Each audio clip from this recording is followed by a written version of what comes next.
So welcome back, everyone. Today we're going to find out, is there a difference between a USA-made crescent wrench at $35, a Chinese-made crescent wrench at $5? Oh, there it goes. So thanks for joining me. I think this is going to be a very interesting test and something that I have wondered for a long time.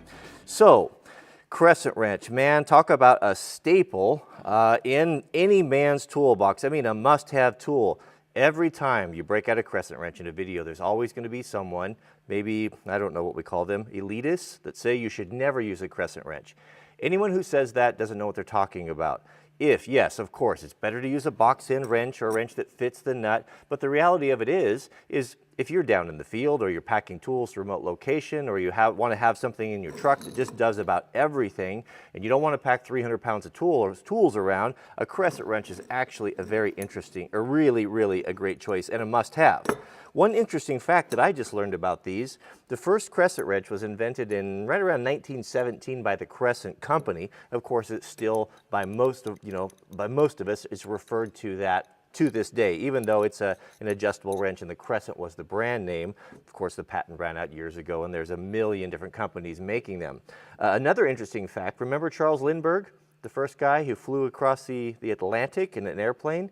He took only a very few things with him because weight was so important. He took gas, water, a sandwich, a pair of pliers, and a crescent wrench. So to give you an idea, when he had to make hard choices on what tool to take, that's what he took. So we are going to test these to failure using I will break thee, my ultimate cheater bar that I have used to break a lot of tools is nothing more than a cut-off drive shaft from a Jeep Wrangler, but man, it has made a very good cheater bar and it has broken a lot of tools. So we'll see which one's going to be tougher and can we justify the cost difference? Let's talk about that a little bit and come up and look at the fit and finish of these.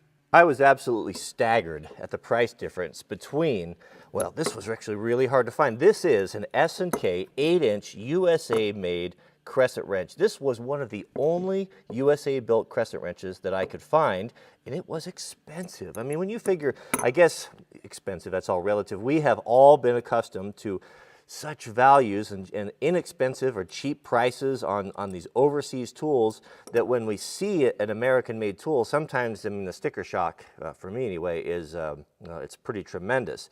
But so here we had it. I found it, an 8-inch crescent wrench on Amazon was $35. That included shipping. Versus, you won't believe this, the cheapest one I could find, overseas produced, it's industrial though. This one doesn't say industrial. It was a 3-pack, $4.97. It was so cheap that it had to be an add-on item. I had to order something else to get it. I couldn't believe it. How can you produce a tool where you get 3 of them, a 6, an 8, and a 10 for $4.95? I mean, I try to buy American whenever possible, but man, oh man, I mean, they don't make it easy for us sometimes. But we also, well, that's a whole nother video in itself. So let's take a look at the fit and finish here. So they're both 8-inch crescent wrenches. If we open them to their extreme length here, I would imagine they're going to be comparable. It's going to be just over an inch, and of course they're exactly the same. We can see though that the S&K USA produced is more robust. It's a little bit thicker. It's definitely got a lot nicer coating on it. Rattle test. Hear that? They both rattle. But when we look close to these, we'll see that just the feel of it, you know, when you get a little grease and dirt in there, you're working outside, those little things are the difference between being able to open it with one hand and not. I found some of these bind a little bit, but it's still a functional wrench. You know, it still works. It's just the tolerances are not as nice, the finishes are not as nice. The robustness of the screw, look at that. I didn't even notice that. Big, heavy, robust screw on this one. Kind of a cheaper, smaller screw on that. This has an what is this? Oxy, what do they call that black stuff? Kind of an anti-rust. It just, you know, it does give you the fizz when you hold it. I mean, when I grab one of these American-made, and I have a couple of these, I'm like, ooh, that is a nice wrench. That has a good feel to it. It just has that thing that's hard to put into words, where these, not so much. But $35 and I don't know, when you, $2, $1.75? Goodness, I mean, that is That's a huge difference. Another thing we're going to look for is how well did the surfaces made up here when we close it. Can we see sunshine or light between the jaws as they come together? And no, I can't feel any visible deviations there. It's actually pretty good. And of course, let's see here, same.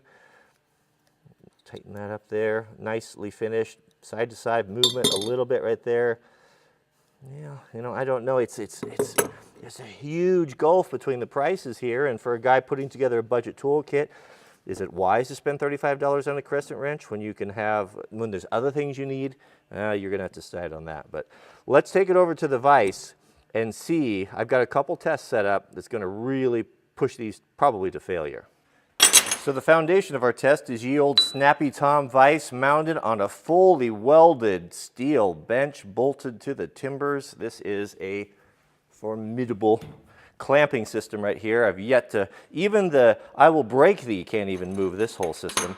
All right, so what I've got here is I've got a piece of probably 1/2 inch flat bar here.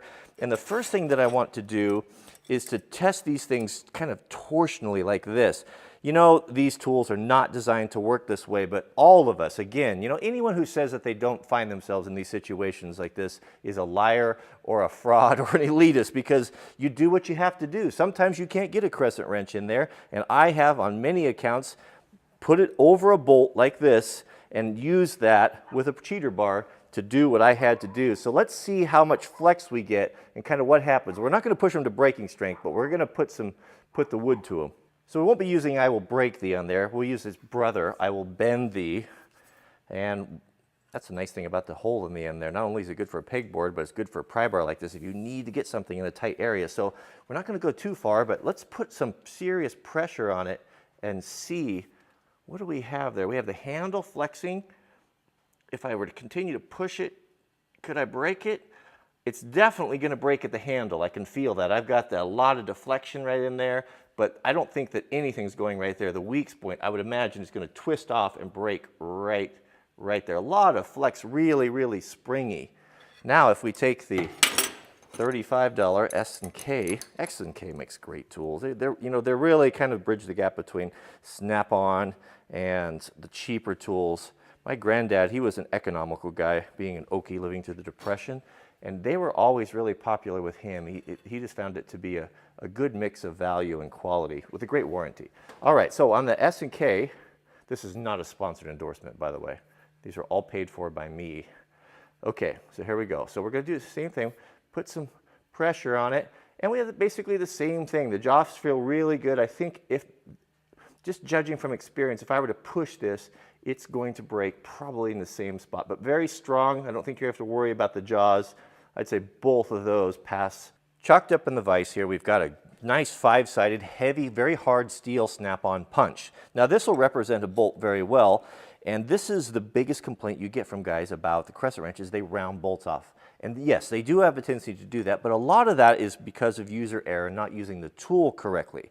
Now, a crescent wrench is designed to be used one way, and that is this configuration clockwise. When you think about it, when you come in, you tighten it back and forth until you take all the play out of it, and you don't use the end of the jaws here. You don't come out here to the tip. That puts a lot of stress on it, and you can already see it starting to flex and open up. You come as deep as you can. Not always an option, but whenever you can, come deep as you can, and you turn it this way. By using the tool clockwise in this configuration, you're putting the stresses on the back, the meatier part of the tool. As I'm turning right here, I'm pushing on the strongest part of the tool versus here. Now, if I go this way, if I'm going counterclockwise, what it's doing is it's putting a lot of the pressure and strain on the smallest part of the tool, which is down inside in the adjustable mechanism. So come in. The proper way to do it is come in, tighten it, make sure you take the play out of it, and then you seat it as deep as you can, and you're ready to go. Now we're ready for I will break thee. All right, so we'll put this on here, and what we're going to be looking for is how the tool reacts under all of this load, and I'm just going to have to gauge it by my think so and by my feel on which one seems to want to hold the best before it slips off. Here we go. Now, because we're using a hardened steel punch, it's probably not going to mar. It's going to be the wrench that's going to mar, but I'm going to start pulling on this, and we can see I'm putting very moderate pressure, not very heavy. will the wrench be strong enough to hold as it goes over the ridge of that? Now I'm putting quite a bit more pressure on it, probably 60 pounds if I were to guess, and it's breaking over. All right, so did it break?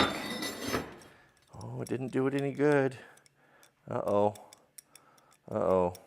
Let's take a closer look here. Our test may be coming to a rapid conclusion right here. Okay, so a good wrench should be able to handle that without completely failing, but that something didn't, it's not working anymore. Something skipped or broke inside. Sometimes, I've ran into this before, you can take a brass hammer, you can give it a little bit of jarring, get things lined up again, and get it to go again. Same thing, we'll come in, tighten, take the play out of it, right there. Definitely certainly a superior tool. Will it survive the test here? Does it hold tighter? I'm gonna have to just kind of go off feel there, but so start to pull here. Definitely getting harder. It's certainly, I'm pulling harder than I did with the other one. It's holding the edge better. Actually, it's really hard. Really pulling hard now, probably well over 100 pounds. Oh goodness. Something gave. Oh, something gave. What gave? Did something break? Well, still working. Well, we need to go the whole way there. I thought that something broke inside. It didn't sound good though, did it? We need to go the whole way like we did with the Chinese wrench. All right, let's try that one more time. A lot of pressure on that. Oh goodness, look at that. Did that turn it in the vise? Surely not. Did that turn? I had that thing clamped down as tight as I could get it. Wow, that's pretty impressive. I was not expecting that. I'll have to go back and look at that footage, but I think it twisted it inside of the vise. That's one of the first tools I will break thee wasn't able to break. Okay, so I think I exerted a lot more force on it than I did with the Chinese one, and feeling here a whole lot less. I can feel a little bit of maybe something. No, it's not really. That's actually, it was a much better steel than the other one. I don't feel, it's not really dented or deformed. Actually, I think it isn't deformed at all. I think it just feels a few tool marks in there, but that's impressive. That's a very, very tough wrench. We've got to see this through. I told you we'll test these to failure. We got to test them to failure. I hate to tear up good tools, but we'll find out for future generations here. So with a little bit of smashing and manipulating, I have got the Chinese wrench to work again. So let's test these to failure and to see what breaks, what gives first. I think I'll put some safety glasses on for this one. Okay, so we have a big piece of, what is that, 1/2-inch steel bar on there. That's not going anywhere. We'll really cinch it up here. We'll put the I will break thee on there, and we'll find out what indeed will break, starting with the Chinese industrial strength. Okay, here we go. Ooh, it's a lot of pressure. I had to put my safety glasses on for this one. Oh! Something gave. I wasn't pushing that hard on it, actually. I don't know if we're going to come back. Uh-oh, pieces are falling out. That's not good. What gave? Still working, though. Let's do it again. Uh-oh. Yeah, it's something. It's definitely not as... Oh, it's not tightening. Oh, it's had it.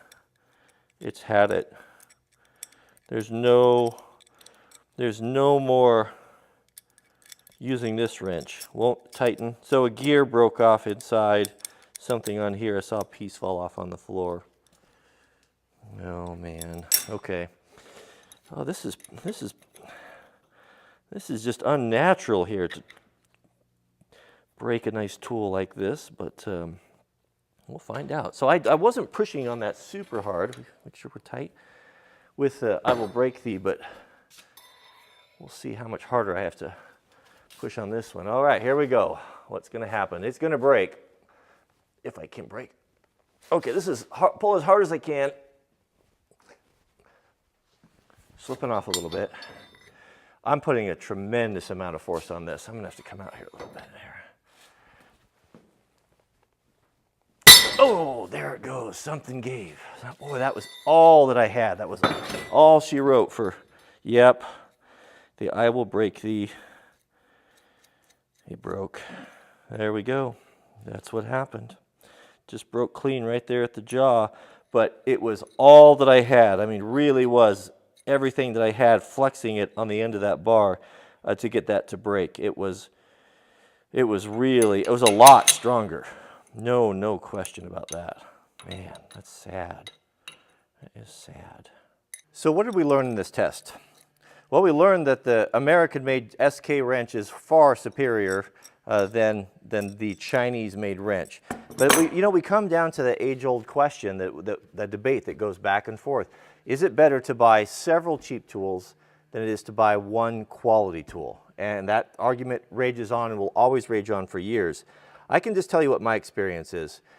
There's several reasons to buy a quality tool. And that is ultimately, in the long run, I know it's hard to justify it, but in the long run, it's going to save you money. I'm not even talking about all of how it's going to make your work easier and how much more you're going to enjoy it, but we'll talk about that too. But it's going to save you money because what you'll end up doing is you don't cherish these tools. When you can buy 3 of them for $4.97 on Amazon, they are nothing to you. They don't mean anything to you. And what tends to happen for most guys is that you don't look after them. You've got them laying here, you got them laying there, and you buy and buy and buy, and before you know it, when your children are gathering up all of your things and selling them in an estate sale, you've got 42 8-inch crescent wrenches. And that's just what happens. You ultimately end up paying more in the long run. When you pay, the reason why houses that are owned are treated better and look better and better looked after is because they are precious to the homeowner versus someone who's renting. We all know that. Same thing comes into effect when we're talking about these tools. When you pay $30 for an 8-inch USA-made crescent wrench, you're going to cherish it.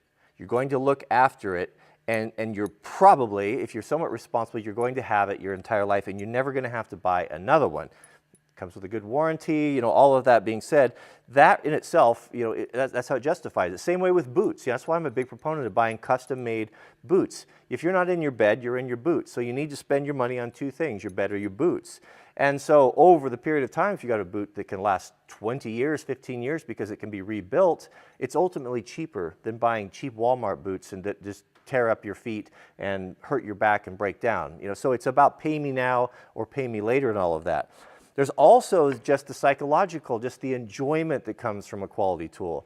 When I grab a Snap-on wrench, when I grab a Snap-on screwdriver, impact driver, there is a feeling that comes that's hard to justify or it's hard to explain, but I like it. It makes me feel good. I know I've got a quality tool in my hand and it's enjoyable. And life is miserable in many aspects, and we all have a lot of trouble and heartache, and wherever we can find joy, and even if it's in simple things like tools or things that make us happy, that are proud of, that we enjoy and we look after, that to me, that has a value too that shouldn't be discounted. And the final thing is letting you down in the wrong time. Many examples I could give of where quality tools made the difference. It saved the day. You may be up underneath of a car and you've got one chance to get that bolt off the bell housing, and it's in the hard to get area. And because you have a good wrench, it was able to fit on there and hold on there, and it broke loose and you got it out and didn't strip it out. Versus maybe you have a cheap wrench where you're under there in the same situation and it was just not quite good enough and it rounded and stripped the bolt off. Now you've got to pull, who knows what you have to do, because that was your one chance and you lost it. What if you're in a remote location and you break down elk hunting or fishing or deer hunting and there's no one around camping, and that wrench, that crummy wrench that you bought, you needed it. It had to work. It had to function. It let you down and it failed, and it turned into be a big issue. So there's many reasons, and it's there's many varying levels of tools. So I can't tell you this is the one to get or this is the one not to get. It's just you have to kind of think about when you're making those purchases. what do I need, and what do I have to spend? And to me, it's easy for me to say, you know, because I have a good set of tools, and I'm in a position in my life now where I have financially, I'm able to buy the things that I want and need, but it wasn't always that case. And there was many a time when I was younger going into a tool store where I had to make that painful decision. I've got the good one in my hand, and I've got the budget one in my hand, and it's tough. It's tough. I don't have the answer for you, but just some things to think about. But that was kind of a fun test, and I'm really impressed with the S&K. That was a great wrench, one that I would really trust. So I'll put the links to these tools in the description, and tell me what tools you'd like to see tested next. We can test some things to failure, and maybe, you know, the good versus the bad, but let me know in the comments what you'd like to see, and I can get those coming. But I kind of enjoy this to kind of see what's what. So thanks for watching, and we'll see you guys on the next video.